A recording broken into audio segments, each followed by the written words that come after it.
Hello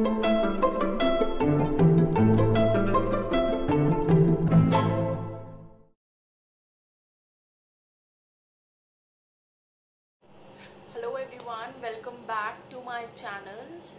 सो last video में semester system समझाया था। आई होप आप सबको वो समझ में आ गया होगा। In this video we will start with grading system. So let's start the video, but before starting the video मैं आपको ये जिस्ट दे देती हूँ कि इस वीडियो में हम क्या क्या करेंगे।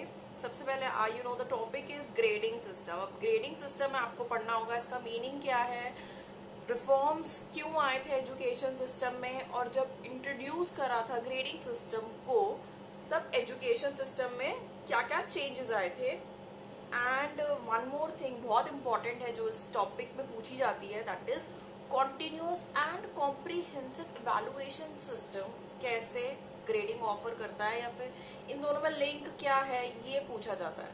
So starting with the meaning and without wasting any time, so let's start. What is the meaning of grading system? Grading system आपने फर्स्ट ईयर में भी पूरी डिटेल में करा होगा कि ग्रेडिंग सिस्टम का मतलब क्या होता है। ये एक स्टैंडर्डाइज मेजरमेंट होता है। तो इस ईयर में आपको वो सब पुराने साल का रिपीट नहीं करना। You don't have to repeat the same topic and the same theory, वो नहीं लिखनी है। आपको थोड़ा सा बता देना है कि हाँ ग्रेडिंग सिस्टम क्या होता है। ग्रेडिंग सिस्टम बेसिकली एक प्रोसेस है अप्लाइंग अ स्टैंडर्डाइज्ड मेजरमेंट।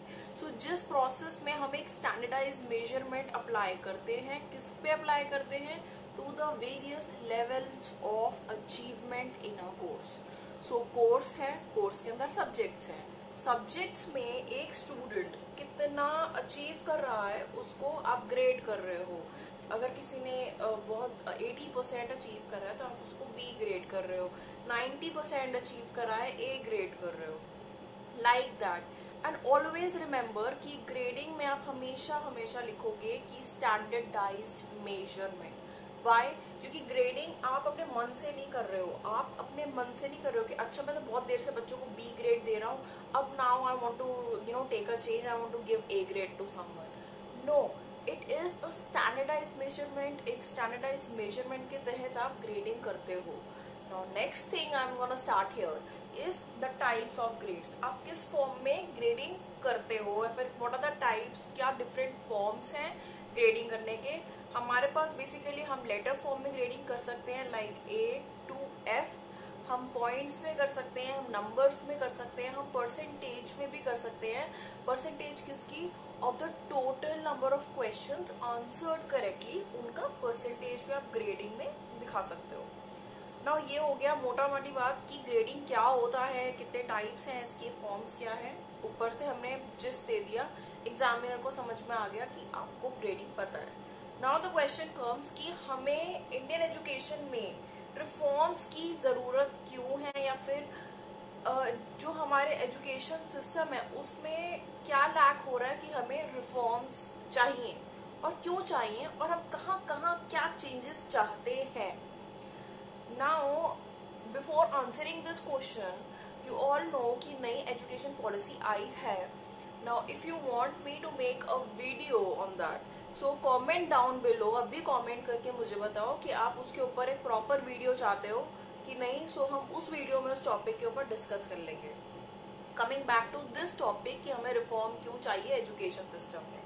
सबसे पहली बात कि एक टीचर, जो भी कोई भी इंस्टीट्यूशन में कोई भी टीचर है, टीचर्स यूजुअली क्या कर रहे हैं अभी प्रेजेंट टाइम पे, they are basically busy in assessing the learning of the student. वो असेसमेंट करने में बिजी है स्टूडेंट्स के, rather than assisting the students to learn. So एक टीचर को ऐसा होना चाहिए कि she should be able to help the students to learn, लेकिन वो नहीं हो रहा, लर्निंग नहीं हो रही है। क्या हो रहा है करंट सिस्टम में, the teacher are busy in assessing the students. Evaluation system में डिफेक्ट्स हैं, मोटा वाली बात ये है। सेकेंड चीज ये है कि जो एजुकेशनल इंस्टीट्यूशंस होते हैं, कोई भी एजुकेशनल इंस्टीट्यूशन, स्कूल्स वगैरह एक्सेट्रा, ये लोग भी कहाँ बिजी हैं फॉर्मली एग्जाम्स कंडक्ट करने में और स्क्रीन आउट करने में स्टूडेंट्स को on the basis of those exams. So that is the present scenario कि यहाँ पे लर्निंग नहीं हो रही है, एग्जामिनेशंस कंडक्ट करे जा रहे हैं, बच्चों को स्क्रीन करा जा रहा है, टीचर भी लर्निंग में कोई इंटरेस्ट नहीं कर रही है, टीचर भी असेसमेंट और इवैल्यूएशन चीजों में बिजी है basically, that is the current scene. So इस सीन को मद्देनजर रखते हुए आप कह सकते हो that present need of the hour क्या है। हम चाहते हैं कि चेंज आए हमारी पूरी इंटायर एजुकेशन सिस्टम में। So we need education reforms. Now break the word reforms, REFORM। So reform का मतलब क्या होगा, आप किसी चीज को फिर से बना रहे हो, रिफॉर्म कर रहे हो, फिर से बना रहे हो। तो अब आप कह रहे हो कि एजुकेशन सिस्टम में आप चाहते हो कि फिर से वो सब चीजें, मतलब कुछ चीजें ऐड ऑन हो, कुछ चीजें निकाल दी जाएं, ये करना चाहते हैं आप बेसिकली। सो इसमें हम बेसिकली क्या चाहते हैं, कुछ चेंजेस चाहते हैं। सबसे पहले चेंज चाहते हैं हम कि एग्जामिनेशन सिस्टम चेंज होना चाहिए कम्प्लीटली। सेकेंड चेंज हम चाहते हैं जो मार्क्स अलॉट करे जाते हैं। सो मार्क्स अलॉट करने का पॉइंट ये है कि जो मार्क्स हैं, जो आप बच्चे को written examination point of view से मार्क्स अलॉट करते हो, वो चीज चेंज होनी चाहिए। So we have to change this system कि आप मार्क्स अलॉट कर रहे हो सिर्फ एकेडमिक्स पे। जो मार्क्स है वो बच्चे के बिहेवियर पे, एक्स्ट्रा करिकुलर एक्टिविटीज पे, या फिर क्लास टेस्ट हो सकता है, there are many other things जो एक बच्चा करता है, तो उसके बेसिस पे भी मार्क्स मिलने चाहिए। सो जस्ट इमेजिन कोई भी इंस्टीट्यूशन मार्क्स दे रहा है on the basis of this behaviour of the students. So इससे क्या होगा, बच्चों का बिहेवियर, बच्चों को मार्क्स चाहिए तो वो अपना बिहेवियर डेफिनेटली खुद से भी इम्प्रूव करेंगे और टीचर्स भी उनको हेल्प करेंगे। So it will bring a very drastic change और you can say improvement in the behaviour of the children. So एक भी चीज इसमें से इम्प्लीमेंट होती है तो डेफिनेटली बहुत बड़ा चेंज आ जाएगा। कहने की बात ये है। Now the next point is कि if educational system they start adding grading system in their evaluation, तो उनको मिलेगी continuous comprehensive evaluation की स्कीम। बेसिकली मैं ये कहना चाहती हूँ कि continuous comprehensive evaluation system कैसे जुड़ा हुआ है grading system से, that is simpler to understand. So first of all, एक कोई भी टीचर होती है, हर टीचर को क्या जानना होता है, अपने स्टूडेंट के बारे में क्या जानना होता है। कोई भी teacher she is always wanting to, कोई भी टीचर होती है, she always wants to know where his student stands in his learning. मतलब है कि एक स्टूडेंट जो उसको पढ़ाया गया है, क्या उसने वो समझ लिया है, क्या उसको वो समझ में आ गया है, क्या उसको सब कुछ याद है, क्या वो याद कर रहा है या नहीं कर रहा है। सो ये सारी जो चीजें होती है एक टीचर हमेशा जानना चाहता है। तो इसके लिए क्या टीचर को पूरे साल वेट करना चाहिए एग्जामिनेशन का? नहीं, कोई भी टीचर वेट नहीं करेगा कि पूरे साल वेट नहीं करेगा कि हाँ ठीक है दिसंबर में एग्जाम हो जाएंगे तो फिर मुझे पता चल जाएगा कि जो जनवरी में पढ़ाया था वो आता है कि नहीं। That is not the case. No teacher can wait for academic term या फिर for the final exams. So basically हम क्या कहना चाहते हैं कि जैसे एग्जाम्पल के तौर पे जो प्राइमरी स्टेजेस होते हैं वहाँ पे अगर आपको एज अ टीचर लर्निंग को एसेस करना है तो आप डेवलपमेंटल पैटर्न्स देखते हो बच्चों में, दैट इज उसी से आपको असेसमेंट मिलती है। तो डेवलपमेंटल पैटर्न देखने के लिए भी आपको बारी बारी देखना होगा। ऐसा तो नहीं कि आपने 1 ईयर में देख लिया, अच्छा ठीक है ये हो गया है आप छोड़ दोगे, नहीं ऐसा नहीं होता है। आपको कॉन्टिन्यूसली और कॉम्प्रिहेंसिवली उस चीज को इवेलुएट करनी होती है। सो कहने के बाद अगेन कंक्लूजन मेरा ये है कि जिस तरह से एक लर्निंग, हमारी जो भी लर्निंग होती है हम पढ़ाते हैं कॉन्टिन्यूसली एंड कॉम्प्रिहेंसिवली, सो उसी तरह से हमें एक इवैल्यूएशन सिस्टम भी वैसा ही चाहिए जो कि कॉन्टिन्यूस हो प्लस कॉम्प्रिहेंसिव हो।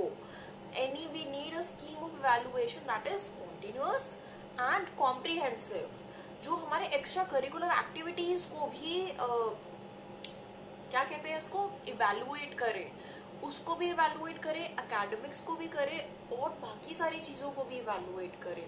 सो ग्रेडिंग एक ऐसा इवैल्यूएशन का टर्म मतलब सिस्टम है जो कि ये सब करता है।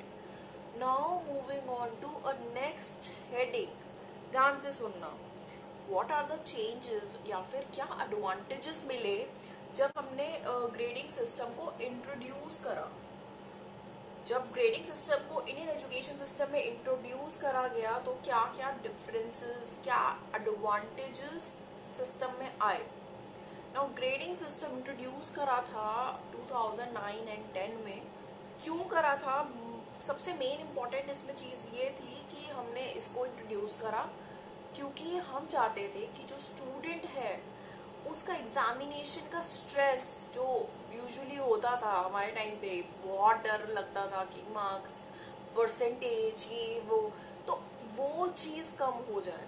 हम चाहते हैं कि स्टूडेंट्स का जो स्ट्रेस लेवल है जो बढ़ता ही जा रहा था उस टाइम पे, वो चीज़ कम हो जाए। तो 2009 में इस चीज़ को इंट्रोड्यूस करा गया था। मेन पर्पस यही था कि हम क्या चाहते थे, बच्चों का स्ट्रेस लेवल कम हो जाए, बच्चों को पढ़ाई के और ये मार्क्स के अलावा वो और भी चीज़ों में ध्यान दे पाए। बेसिकली हम ये चाहते थे। नाउ अगर आप देखो लास्ट ईयर, एक चीज़ और है, लास्ट कुछ फ्यू ईयर्स में जो एजुकेशन है, बच्चा क्या करता है, बच्चा पढ़ने के लिए नहीं पढ़ता है, बच्चा क्या किस लिए पढ़ता है, अब मार्क्स स्कोर करने के लिए पढ़ता है। तो ये भी चीज़ हम हटाना चाहते थे by introducing the grading system. Now adoption of grading system in India, ये इंट्रोड्यूस हुआ कौन से क्लास में, क्लास 1 से लेकर क्लास 8 तक। पर्पस वही है, स्ट्रेस लेवल बच्चों का कम करने के लिए इसको इंट्रोड्यूस करा और हमें रिजल्ट्स मिले और डेफिनेटली द स्ट्रेस लेवल कम हुआ और बच्चों ने एक पॉजिटिविटी दिखाई इसकी तरफ। तो हमने फिर इसी चीज़ को कंटिन्यू करते हुए हमने इसको इंट्रोड्यूस करा क्लास 9th और 10th में भी। सो एवरीबडी नो कि क्या स्ट्रेस रहता है 10th के एग्जाम्स में और 9th में, जब सब्जेक्ट्स आपके थोड़े बहुत चेंज हो जाते हैं तो उनको भी स्ट्रेस ऑब्वियसली है। तो उनके लिए भी हमने ये इंट्रोड्यूस करा ग्रेडिंग सिस्टम। नाउ बेसिकली हम क्या चाहते थे, हम ये चाहते थे कि जो थ्योरेटिकल पैटर्न चल रहा है इंडियन एजुकेशन सिस्टम का, उसमें कुछ प्रैक्टिकलिटी हम लेकर आए, कुछ प्रैक्टिकल एजुकेशन लेकर आए। तो पर्पस ये भी था एक, ये जो पर्पस है मैं आपको बता रही हूँ, ये एक यूएस मॉडल है जो इंडियन मॉडल फॉलो करता है। सो यूएस मॉडल को फॉलो करते हुए इंडिया ने ऐसे करा था। नाउ बेसिकली बच्चों को अपॉर्चुनिटी मिल जाएगी इससे कि एग्जाम्स के बारे में ना सोच के और भी चीज़ों के बारे में वो सोच सकते हैं। They can pursue what they want, they can pursue their other interest as well, जो कि पहले नहीं वो कर पा रहे थे। Now traditionally class 11th students were given the subjects as per the basis of marks in their 10th class. So we all know that, we all have gone through that if you are from my age group, कि 11th class में आपको marks allot, मतलब subjects या फिर course, ऐसा stream भी आपको उसी बेसिस पे अलॉट होगी जिस हिसाब से आपने 10th में परफॉर्म करा है। तो आप अपनी मर्जी का, या फिर अगर आप कुछ और लेना चाहते हैं तो आप वो नहीं ले पा रहे थे पुराने टाइम में।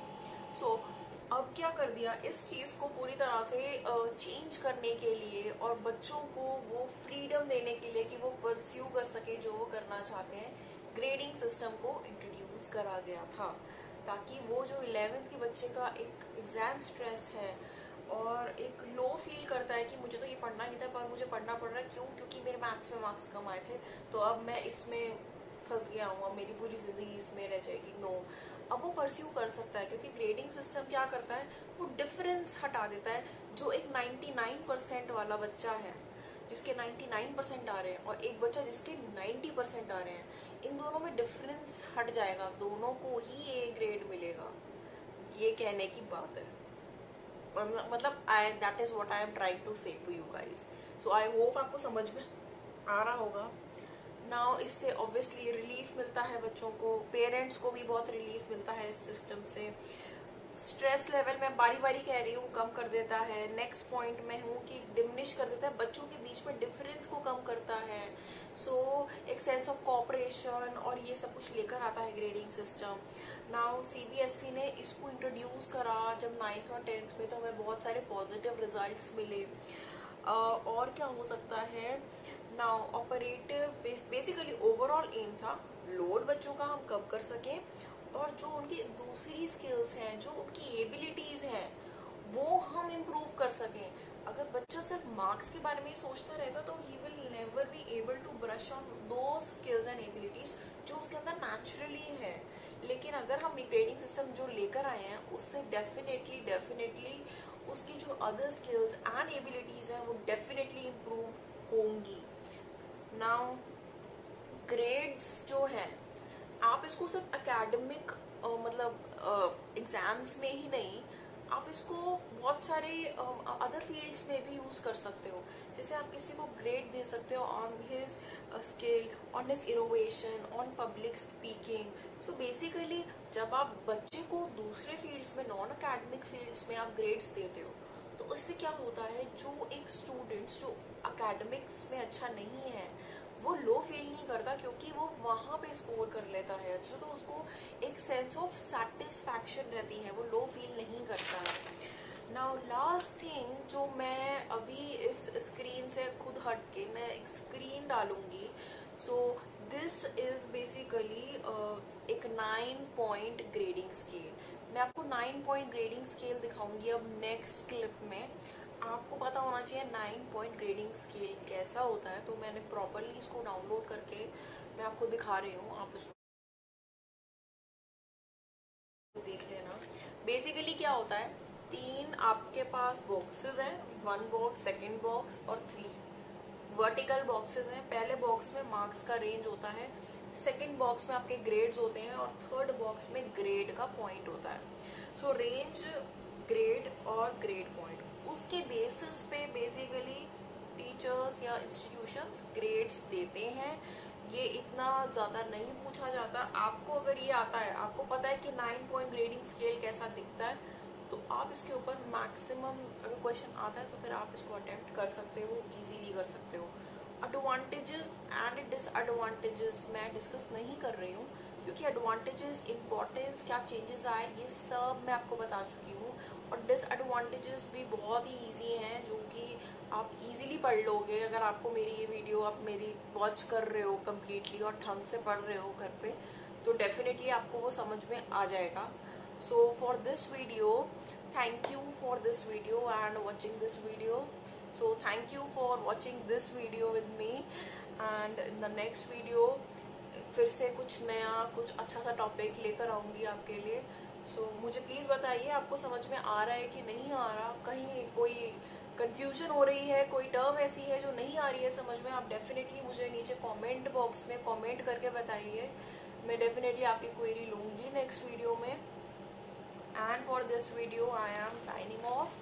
Thank you so much, and I hope everybody of you have a nice day and happy Raksha Bandhan to all of you. So thank you.